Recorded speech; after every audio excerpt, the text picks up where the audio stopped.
espírito e espírito. Os que permanecem incessantemente preocupados em si defender. Os que fazem inúmeros projetos maravilhosos sem concretizar nenhum deles. Os que reconhecem a grandeza das verdades divinas, mas que jamais dispõem de tempo para cultivá-las em favor da própria iluminação. Os que adiam indefinidamente para amanhã o serviço da compreensão e do amor ao próximo.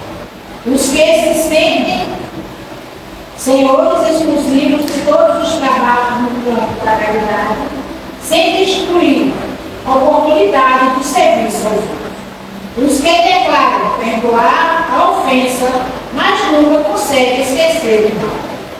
Os que encontram ensejo de se interdiarem, os que encontram ensejo de se interdiarem da vida. André Luiz, Médio e Chico Xavier.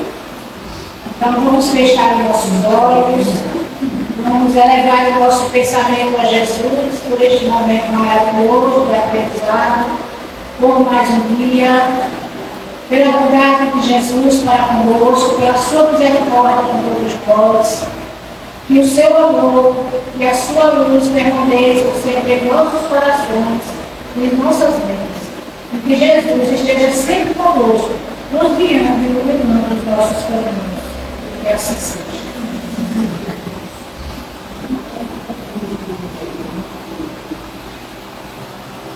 Boa noite a todos. Vamos à nossa leitura do Evangelho. É o capítulo 17, Sede Perfeitos, o homem de bem. O verdadeiro homem de bem é aquele que pratica a lei de justiça, de amor e de caridade em sua maior pureza. Se interrogam a consciência sobre seus próprios atos. Pergunta a si mesmo se não violou essa lei, se não fez o mal e se fez todo o bem que podia, se negligenciou voluntariamente na ocasião de ser puro, se ninguém tem que reclamar dele. Enfim, se fez ao bem tudo o que quereria que se fizesse para com ele. Tem fé em Deus, em sua bondade, em sua justiça e em sua sabedoria. Sabe que nada ocorre sem sua permissão e se submete em todas as coisas à sua vontade.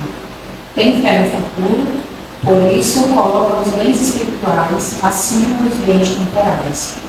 Sabe que todas as vicissitudes da vida, todas as dores, todas as decepções, são provas ou expiações e as aceita sem murmurar. O homem possui o sentido de caridade e de amor ao próximo, faz o bem pelo bem, sem esperança de recompensa. Entrepõe o mal pelo bem, toma a defesa do pecado ao próprio. Sacrifica sempre seu interesse à justiça. Encontra satisfação nos benefícios que derrama, nos serviços que presta, nos felizes que faz, nas lágrimas que seca, nas consolações que dá aos aflitos. Seu primeiro movimento é de pensar nos outros antes de pensar em si, de procurar o interesse dos outros antes do seu próprio. O egoísta, ao contrário, calcula os lucros e as perdas de toda ação generosa. Ele é bom, humano e benevolente para com todos, sem preferência de raças nem de crenças, porque vê irmãos em todos os homens. Respeita nos outros todas as convicções sinceras e não lança o anátema àqueles que não pensam como ele.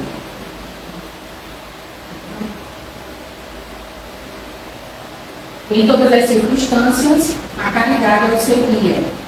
Diz a si mesmo que aquele que leva prejuízo ao bem por palavras malévolas, que fere a suscetibilidade de alguém, todo seu orgulho e seu legítimo, e não recua a ideia de causar uma inquietação, uma contrariedade ainda que leve, quando pode evitá-lo.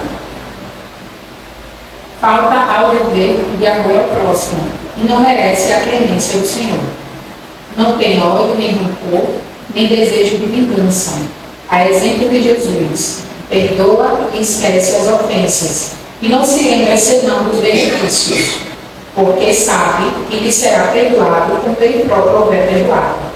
É indulgente para com as fraquezas alheias, porque sabe que ele mesmo tem necessidade de indulgência, e se lembra destas palavras do Cristo: aquele que está sem pecado, e atire a primeira pedra.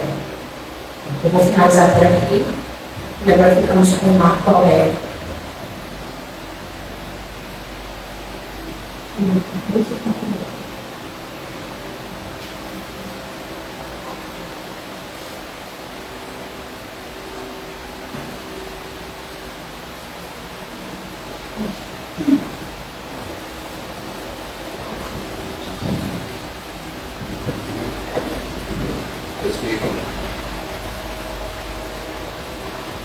Meus queridos irmãos, em Jesus, é Pai desse mestre sempre amados dele nos corações.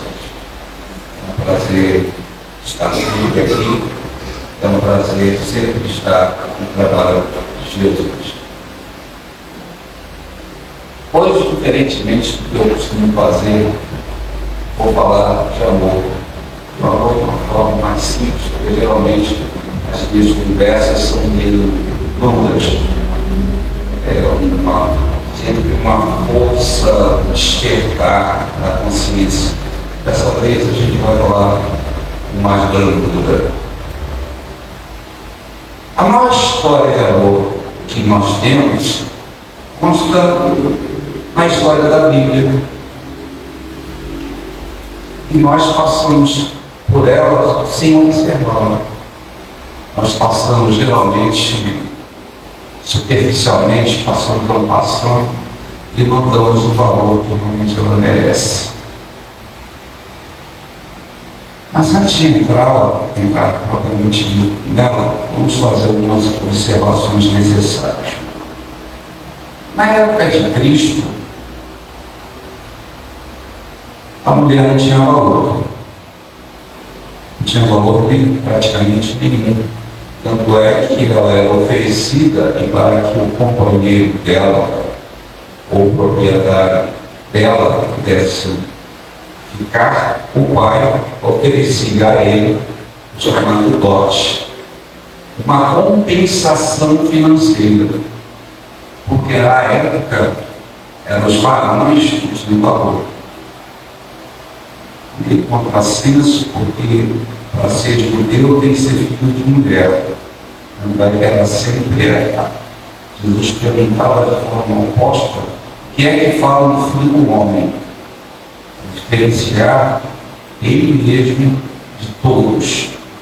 Porque quando ele disse que era o maior filho de vara, o maior filho de mulher que a terra teve, foi ele mesmo. Depois João Batista. Então a gente consegue observar que a época era muito complicada para a mulher. Hoje ainda é, mas aquela época era mais ainda, muito mais ainda. E tanto é que se fosse ter alguém no chamado pecado da carne, da relação carnal, era a mulher que era penalizada. Tanto é, quando Madalena foi pega em adultério, quem foi penalizado? Ou levado para ser penalizado? Foi ela, a mulher. E Jesus, sabiamente, por saber, conhecer e entender a nossa personalidade, e entender o processo reencarnatório, aquele que tiver ele de pecado, tira a primeira pedra. Se agachou e começou a buscar o solo. Quando levantou, olhou para a mulher e disse: a gente escondendo. Observa-se que os mais velhos foram os primeiros a se afastarem. Isso significa que nós, os idosos, por regra geral, somos os que temos mais equívocos ou pecados. Quando Jesus foi tentado, perguntou para ele sobre exatamente o divórcio. qual o motivo que teríamos para poder dispensar a mulher? A mulher poderia ser dispensada por qualquer motivo. Está dando certo, não sei o quê, alguma desculpa poderia ser. E, referente exatamente ao adultério, o que deveria fazer? Então, deveríamos matá-la como manda a lei através do apedrejamento, a lapidação? Jesus é a lei, mas você só pode dispensá-la porque a lei diz não. Você pode não dispensá-la quando você não tem um coração duro. Então, pela dureza do nosso coração, nós tomamos atitudes irracionais, agressivas, violentas. Porque nós estamos apegados. Quando a gente fala da palavra apegado, a primeira palavra que vem na nossa mente é dinheiro. Né? Estamos apegados ao dinheiro, depois ao poder, e assim sucessivamente a várias coisas. Mas Jesus falava, quando você não está apegado a você mesmo, você se liberta. Porque o nosso maior problema é nós estarmos apegados ao nosso passado, aquilo que nós somos, e não queremos deixar de ser. Tanto é que quando a equipe se usada, trazendo o passado de forma filtrada, nós temos medo. Porque nós não queremos renovar o homem, o ser. Lutamos e nos prendemos exatamente para continuar sendo o que somos. Ou excessivamente proprietários de alguma coisa. O que acontece hoje no mundo é o apego. Por que as guerras? O apego ao orgulho. Por que matar a mulher? O apego à prepotência. Sermos donos de alguma coisa. E assim vai sucessivamente. Se nós tivéssemos realmente a consciência trazida pela lição, de estarmos sendo o homem de Deus, nos questionando 24 horas por dia, os equívocos por nós praticados estariam sendo analisados com profundidade e nós teríamos gratidão pelas dores. Porque ela cumpriria efetivamente a missão do despertar. Puxa vida, e agora? Eu não tenho coragem suficiente para ir até a pessoa e pedir perdão. Sou covarde. Mas o que eu posso fazer de forma de diminuir, de mitigar o efeito dessa minha covardia? É raciocinar para que não mais pratiquemos equívocos idênticos. Essa é a minha sonho. Então, nós que achamos que temos o direito de ser proprietário da vida dos outros, estamos aí brigando para mandar na vida dos outros. Independente se estamos na condição de homem, independente se estamos nas condições de mulher. Porque achamos que aquele nosso parceiro, nosso, é nosso, é uma nossa. Não é o parceiro nosso parceiro. Então nós temos a visão do direito de impor a nossa vontade e não de negociar. Os conflitos familiares. Se há conflitos familiares, esses conflitos vão sair das quatro paredes e vão atingir a rua. E assim sucessivamente. Infelizmente, na época que a agricultura era fundamental, quando todo o processo estava relacionado com a força do homem, inclusive a defesa, o homem defendendo a propriedade, defendendo a sua cidade, defendendo o seu clã, o homem era muito importante. mulher era mais ou menos tida como um estômago. Interessante, né? Posição militar, ainda é muito limitada hoje. Então a mulher não tinha o valor que deveria ter. Porque Jesus, como estava dizendo, Jesus sabe que se hoje eu, Marco Aurélio, estou na personalidade de Marco Aurélio como homem, dito como ser branco, com a bobagem, poderia estar em outra encarnação como mulher, chamando Maria Áurea, e não mais chamado de branco. O grande pensador da Ribeiro definiu o brasileiro de uma forma tão brilhante que muita gente não consegue ver.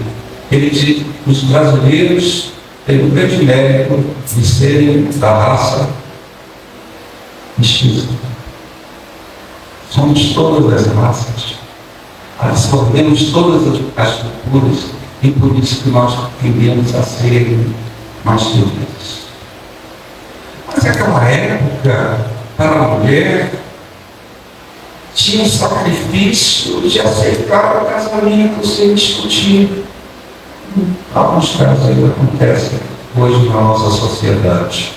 Mas naquela época, no final, hoje muitas sociedades ainda ditas tradicionais não têm esse vínculo, né? A mulher não tem direito de escolha. Você vai casar com fulano e acabou. E nas sociedades democráticas como a nossa, muitas das vezes, o que prevalece é o poder financeiro e econômico.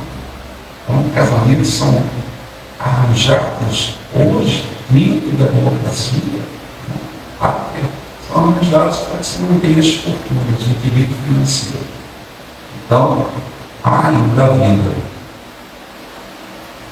Então, as mulheres eram oferecidas, as pessoas aceitavam e pagavam, recebiam o pagamento que era chamado dote. Mas antes que esse efeito chamado matrimônio, né, bodas, acontecesse, havia um fator interessantíssimo, que era o processo da experiência, se havia compatibilidade. Não da mulher para com o homem, mas do homem para com a mulher. Então, passava-se pelo treinamento,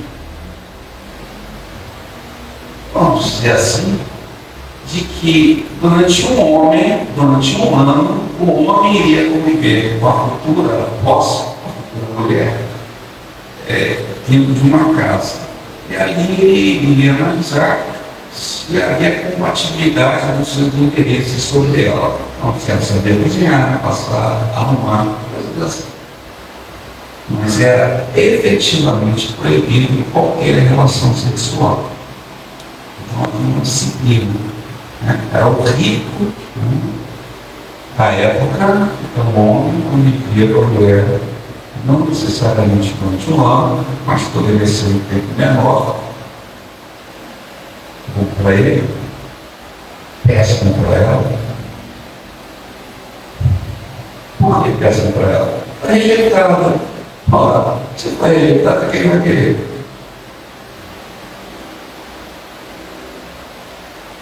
Interessante, né? Então, mesmo que ela não cometeu nenhuma adultério, mesmo que não tenha cometido nada, mas aquela sociedade que era restrita, né, altamente tradicional, patriarcal, a mulher rejeitada nesse processo seletivo, vestibular, de ser posse, vestibular de ser posse, sendo rejeitada, ela era praticamente excluída da sociedade. Isabel, irmã da Catarina de Maria, era idosa. E, não sei se vocês sabem, acho que sabem, né, que estudou a vida de Jesus, sabem que ela não tinha tido filho nenhum. Vocês sabem disso, né? Isabel não tinha filho. Não sabia, fala sua cabeça. Não tem isso, é assim, não. Ele teve. Você não comentou ela balançando a cabeça? Não. Eu estou brincando. Então, que acontecia? Olha que interessante. Dito uma mulher estéril, ou seja, não ter sido visitada um ser, ter um filho, acontecia uma coisa muito simples. Ela era rejeitada. Ela já foi mulher, nessa carreira de revelação. Isso me deixa um pouco longe. Eu sou cantor, mas uma sensibilidade eletiva. Apesar de ter feito canto não para cantar, para poder falar o meu. Canto nem fala o meu. Então, o que acontece?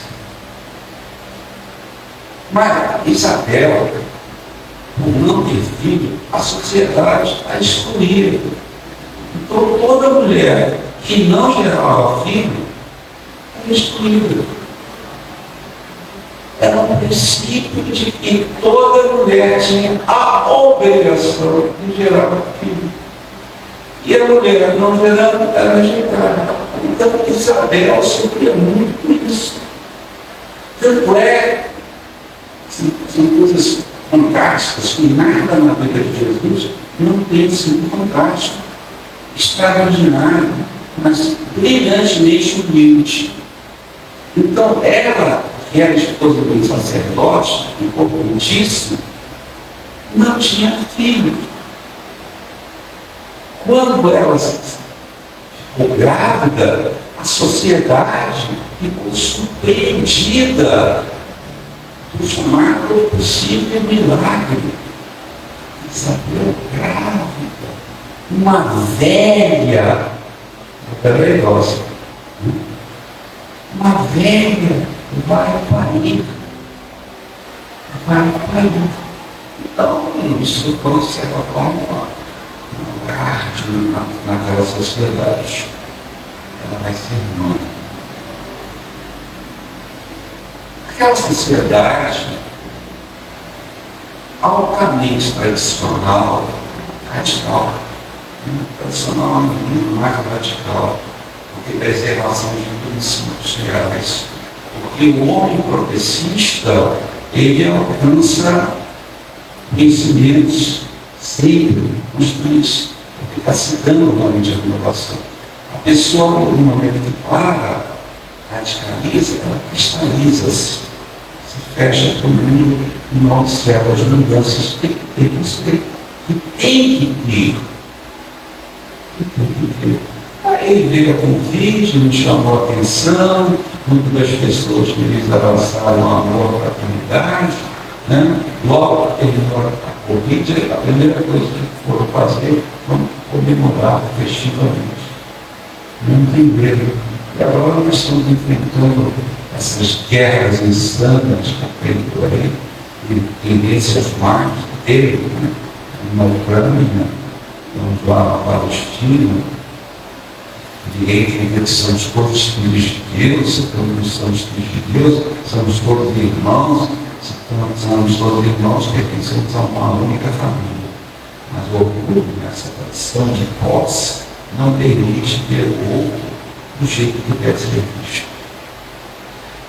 Essa sociedade radical não admitia, em hipótese nenhuma, que o filho fosse gerado fora da relação do chamado casamento, aquela boda, daquela relação. A função das bodas, que era um problema, era dizer para a sociedade local que aquela mulher era a posse daquele homem.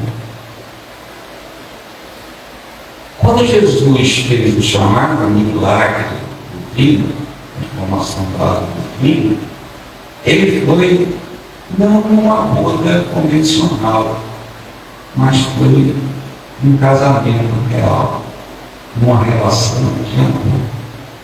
A felicidade inalada pelo casal abraçava a todos.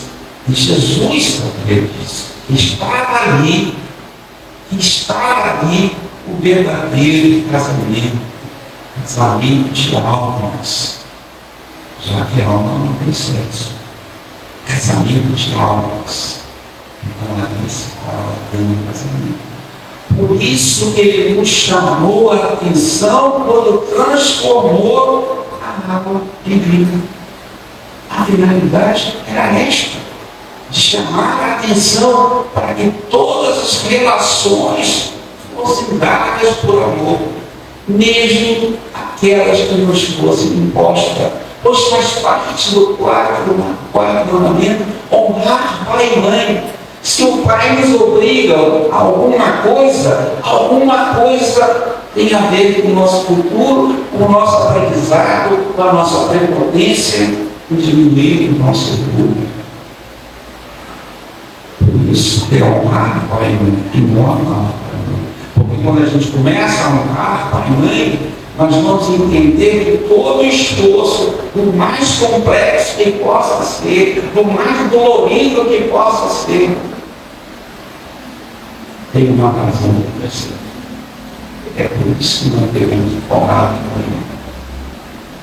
É por isso que nós temos a obrigação de honrarmos como pais. Então, todo ser gerado fora do casamento era provido de uma coisa chamada adultério. Então, imagine você descobrindo que a pessoa que você mais ama está grávida. Você está grávida e você pensa que Cristo conheceu. A proteção só pode adquirir no mundo. Muito bem, então prestando atenção. Teste de atenção.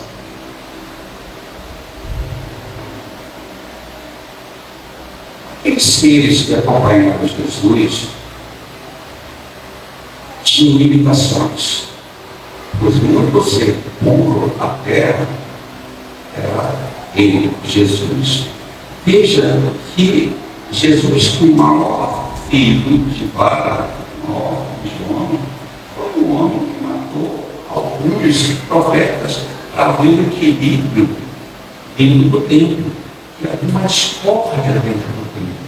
Então ele mandou matar aquele decatou vários, centenas de profetas. E Jesus disse que apesar de toda essa aparente barbárie, ele era o maior homem na época. O maior homem na época. André dizia filho de Vara, e com referência a ele dizia: o que é que fala um filho do homem? A maioria das pessoas não esperam essa colocação de Jesus, filho de Vara e filho do homem. Então, é isso que ele veio com João Batista, batizou Jesus, e Jesus disse: não, eu não quero ser batizado. Ele disse: não, João Batista, não devo, não, me batize, mostrando a simplicidade. Nós também não conseguimos ver Jesus, o quanto ele era humilde, simples, respeitando as autoridades. Isso, muitos de nós somos rebeldes, que temos algum princípio fundamentado no anarquismo, aceitar a autoridade instituída de nossos pais, principalmente. Então, dois personagens vêm compor a vida de Jesus. E esses dois personagens se amavam muito. Se amavam muito. O personagem masculino chamava-se José, e a personagem feminina um belo casal. Queria dar a oportunidade para que esses dois se manifestassem na terra. A Maria foi comunicado que ela iria dar a luz a um ser puro, perfeito. E ela disse: mas como posso fazê-lo se ainda não conheço uma palavra dela, não conheço varão, não conheço homem, sou virgem. Eu digo a ela: não se preocupe. Não se preocupe. Tenha fé. Já pensou você numa sociedade altamente machista, tradicional, que pune a mulher pelos seus equívocos de tentativa de ser feliz? Ou seja, de ter um fruto de um adultério, condenada a ser apedrejada com toda a brutalidade?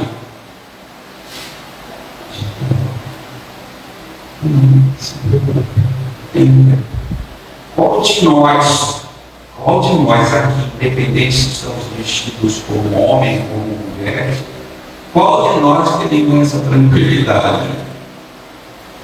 Era ninguém. E era porque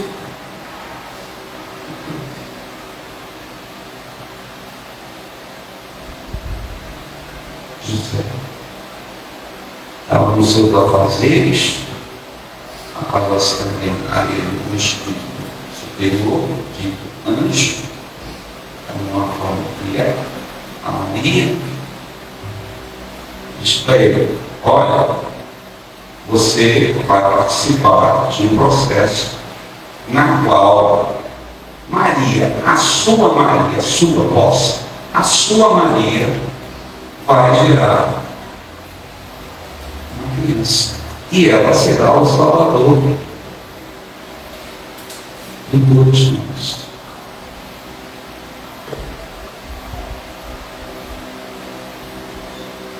Qual o primeiro pensamento desse ser?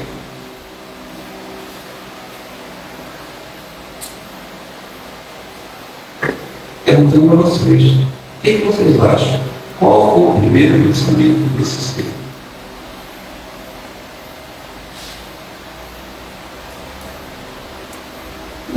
Ninguém vai responder? Não, por quê? Não vou ler a mensagem.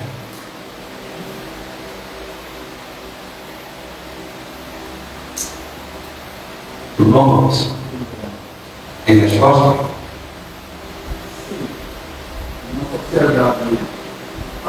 Uma sociedade patriarcal e machista da época, então a situação dele era meio embaraçosa também. Teria que aceitar aquela missão, porque vinha diretamente de um ser divino, o anjo Gabriel, que traz a ele a missão. E eu particularmente digo: José, ele é pouco lembrado nas escrituras, poucas passagens dele, mas a importância dele é de grande mesmo, a participação de José. Você viu o que o Maurício começou a falar? Ele começou a falar do lado da sociedade, depois ele foi o lado da humanidade. Ele disse o seguinte: José se preocupou, vou morrer, ou vou mandar matar. Não, mas eu tenho uma missão. Ele não teve nenhuma preocupação para com ele. O primeiro pensamento: esse homem foi pouco lembrado, e é pouco lembrado, porque essa responsabilidade de dedicação, essa responsabilidade de amor, poucos nós temos. O nosso egoísmo não permite que nós amemos quem realmente deve ser amado, da forma que deve ser amado. Nós queremos prender todos os seres ao nosso lado, proibindo a liberdade desses seres. E ele, José, com sobre desse fato da gravidez de Maria, ele se preocupou com ela. Ele não pensou nenhum instante nele. Ele disse: e agora? Ela vai ser condenada pela lei local. A própria igreja amigo, a limitação. Como o meu coração não permite, porque eu a amo. Vamos embora. Ele não pensou nisso. Ele pensou na vida de irmão, na vida do seu amor. Isso é amor, isso é renúncia, que nós não estamos preparados para fazer. Isto é renúncia. Deixarei ela para viver com quem ela ama. Ele mudou a tradição local. Ele mudou as coisas. Ele mudou as escolhas em que não haviam. Ele disse: a mulher tem o direito de ser feliz com quem ela quer. E eu vou deixar, porque ele ama.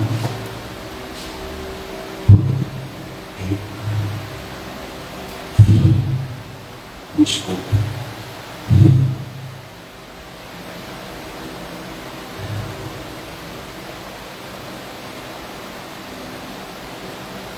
Vou matar a mulher, muitos homens pensam assim, porque ela não vai ser de mais ninguém, não pode ser minha, não será de mais ninguém.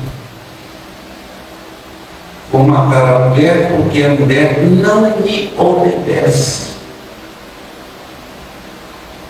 Muito bobagem. Muito bobagem. E José, naquela época, onde as tensões sociais eram muito mais intensas que hoje, abriu mão, foi contra a lei. Não. Com uma única finalidade. Uma única finalidade. Dela ser feliz. Lembra a música, né? Diz parte Maria, pois eu só teria a mim, essa. São os cantores que música da igreja, vai assistir o quadro falando, essa música fala assim: parte Maria, pois eu só teria a minha agonia para te oferecer. Parte Maria cantando. Isto é a verdade. Isto foi o pensamento de José, parte Maria, mas que pode escolher, deixando mais uma vez Maria a felicidade.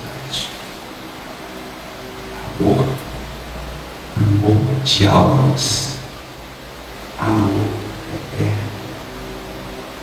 E quando ele estava prestes a abandonar, aí sim, a finalidade, a missão, a finalidade, a relação crística. José, por que partes? Confia. Mais uma vez, uma Maria, confia. José confiou. E surgiu a terra do nosso Salvador, o nosso Cristo do mundo, conhecido como Jesus. Isto é uma história de amor.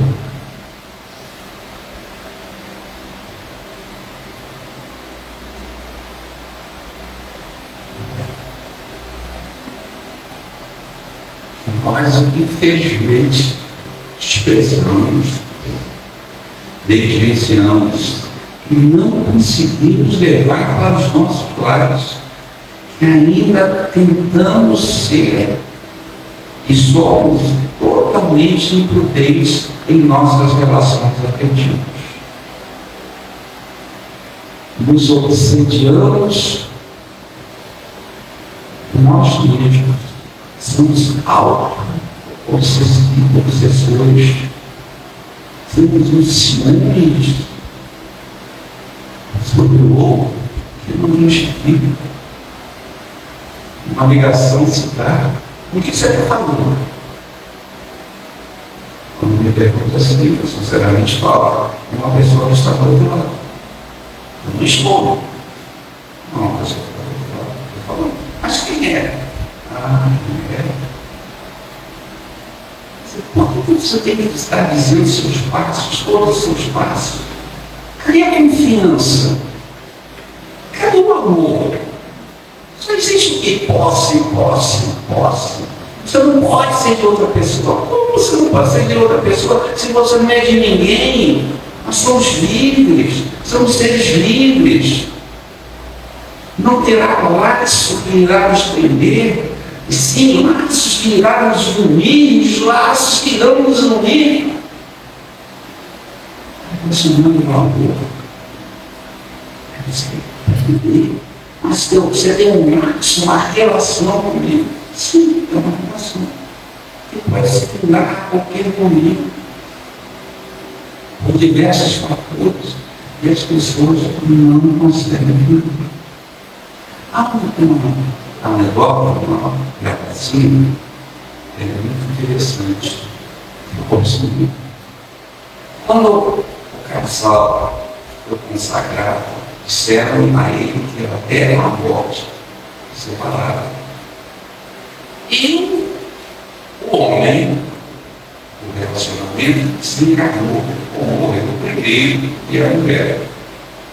E depois de alguns anos, a mulher veio também a se encarnar, a morrer. E passou alguns anos na erraticidade à procura do seu marido. E depois de anos, ela teve a felicidade de encontrar o marido. E toda cheia de felicidade, cheia de amor. Até que eu me encontrei. Estava à procura durante anos, e agora vamos poder continuar. E puramente o doutor era calculado. Era até a morte nos separar. Já estamos separados. Porque muitas das pessoas não estão preparadas para ter relação eterna. Nós espíritas sabemos que a família não se desfaz por desencarne com a morte. Muitas das vezes nos afasta devido exatamente à nossa própria descompreensão para com os outros. Mas aqueles que verdadeiramente se amam estão sempre juntos. Sempre juntos. Veja que quando a gente está envolvido num processo de desobsessão, quando aquele ser atinge o desapego e abraça o arrependimento, pela relação às palavras, arrependimento, quando você se entrega o apego. Todos nós que já tivemos passagem no umbral, só saímos do umbral quando nós nos arrependemos, ou seja, quando nós nos desapegamos do passado. Então, é nossa importância familiar. Unidos, se não estamos preparados, vamos ficar afastados. Mas quando nós estamos unidos, ao se encarnar, ao estarmos num processo perdido no umbral, estamos sendo realmente ensinados, preparados ao arrependimento, ao desapego. Quando abraçamos o desapego, o arrependimento, a maior parte das vezes, quem está a nos abraçar são os nossos queridos, os nossos familiares. Vejam então a importância da família. Veja então a importância desse fato histórico, dessa lição de amor, dessa maior história de amor que a humanidade teve e tem e não consegue ver. Estamos vedados pelos olhos do orgulho, da vaidade, da prepotência. A lição dizia que o homem de bem é quando abraça o que ele ama menos, odeia menos, que era o segundo livro.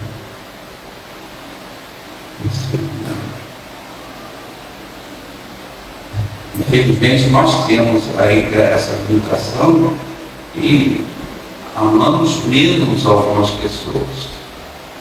Mesmo caminhando dentro da doutrina espírita, ainda temos pensamentos negativos e pior.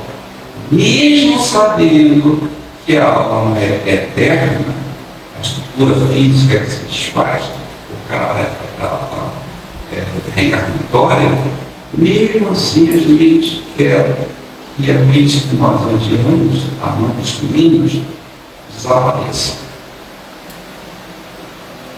Torcemos para que eles tenham algum sofrimento para nos trazer a sorte, a alegria. Nós ainda somos humanos, sim, mas isso não justifica que fiquemos sempre nesse processo de sermos altamente selvagens. Por isso, quando a gente entra no processo real da compreensão, nós devemos nos modificar. Errei isso, me equivoquei nisso. O pensamento meu não deve ser isso. E se por algum motivo, se algum motivo nós estamos compondo uma família, vamos respeitar. Vamos ter a gratidão de Deus essa família. Recebi um vídeo há pouco tempo, no máximo 2 semanas, que narra um fato relacionado ao Chico Xavier. Acho que ninguém aqui conhece Chico Xavier. Chico Xavier levou um tombo provocado pela espiritualidade inferior. E ele caiu. Quando ele caiu, Emmanuel imediatamente se aproximou dele e disse: agradeça, agradeça, agradeça. E Chico recomendou, porque eu agradecer de um tombo, né? De repente daquela canelada na quina da cama, e não vai nadinha, né? Acho que ninguém bateu na quina da cama, aquelas quinas pontuadas do primeiro, né? E alguém falou assim, já. Então, fala,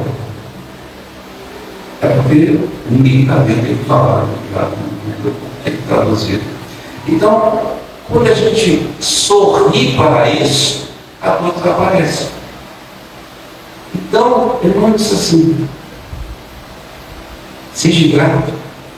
E depois explicou para ele, olha, se você tivesse sentido a descompensação, o desequilíbrio, a espiritualidade inferior está pronta para lhe atacar a qualquer momento, estava pronta para desarmonizar e tirar você do trabalho que teremos. Alguma coisa nesse sentido. Então, toda vez que nós nos desequilibramos, nós favorecemos a desarmonia psíquica, atraímos coisas desagradáveis. Mas quando nós rejeitamos essa filiação psíquica destrutiva, nós ficamos mais felizes. É por isso que Jesus disse: deixai vir a mim as criancinhas, Porque a característica da criança é não o armazenamento de mágoas, água parada. Então, o que ela faz? Ela está sempre renovando, está sempre rindo, está sempre feliz. Nós vamos ficando adultos e vamos ficando tolos. E todas as coisas nos incomodam, porque nós ainda não aprendemos de forma pueril, infantil, sermos gratos. Sermos gratos. Então, ser grato pelo nosso marido, ser grato pela nossa esposa, sermos gratos pelos nossos pais, sermos gratos pelos nossos filhos, sermos gratos pelos nossos irmãos, nos facilitará o acesso à paz.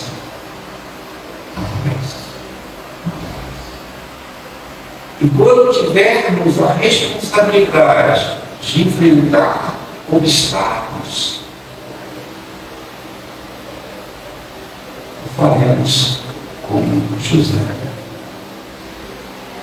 E faremos enfrentando tudo pelo amor. Pelo amor. Estaremos prontos para nos renunciar. Estaremos prontos como homens de bem para nos negar. Não nos negar a personalidade, a nossa consciência cósmica. Nos negar tudo aquilo que é um empecilho a nosso processo evolutivo. Gratidão a tudo que temos. Gratidão ao calor, gratidão ao filho, gratidão a tudo. Sei que é muito fácil. Sei que isso é muito fácil de fazer. Ao menos ao mesmo tempo. Porque ela sabe que é fácil. Já está sorrindo pela felicidade. Olha só, outra querida. Os outros braços, talvez vamos com as pernas, vai dar uma reação de preocupação. Maurício agora é um liceu. Gente, é muito bom entender as nossas necessidades. E é muito bom abrir mão para a primeira necessidade alheia. Essa é a formação. Quando nós gostamos, saímos daquela faixa da comodidade, né? Tranquilo, querendo fácil, e vamos para o terreno complexo. Como José fez, é isso que devemos fazer. Devemos ser solidários à necessidade alheia. E só podemos ser solidários à necessidade alheia quando efetivamente nos ligamos para que a outra pessoa seja feliz.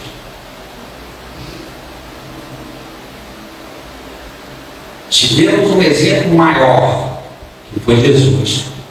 Jesus negou tudo o que foi preciso dentro daquilo que nós podemos estabelecer com personalidade, para que ele viesse à Terra e ser um exemplo.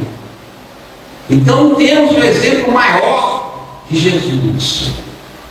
E a gente pôs tudo para mostrar que nós somos capazes de abandonar tudo em proveito do próximo. Mas, devido à nossa pequenez intelectual, moral, ao mesmo tempo que Jesus esteve ao solo da terra, outro exemplo, um exemplo menor, mas altamente significativo para a nossa renovação,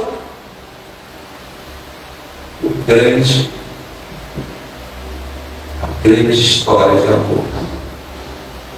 A história de José, o carpinteiro, da Maria, a moça simples e pura.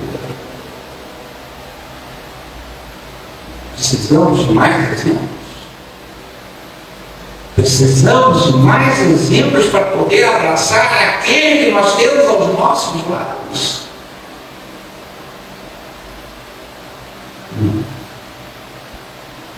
Só precisamos agora.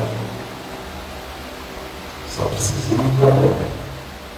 Só precisamos agora. Só precisamos agora. Só precisamos agora. Só precisamos agora. Só precisamos agora. Só precisamos agora. Só precisamos agora. Só precisamos agora. Precisamos agora, precisamos agora, precisamos agora, precisamos agora, precisamos agora, precisamos agora. Os dois últimos são homenagens que as pessoas quiserem.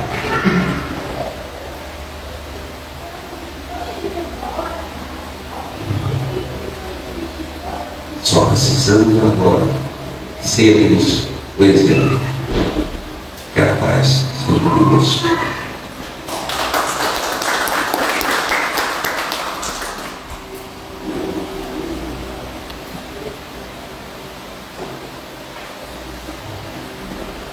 Obrigado, Marco Aurélio. Nós,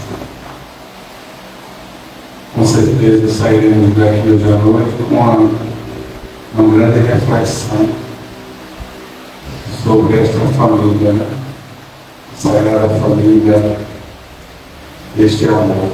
É muito bom falar do amor.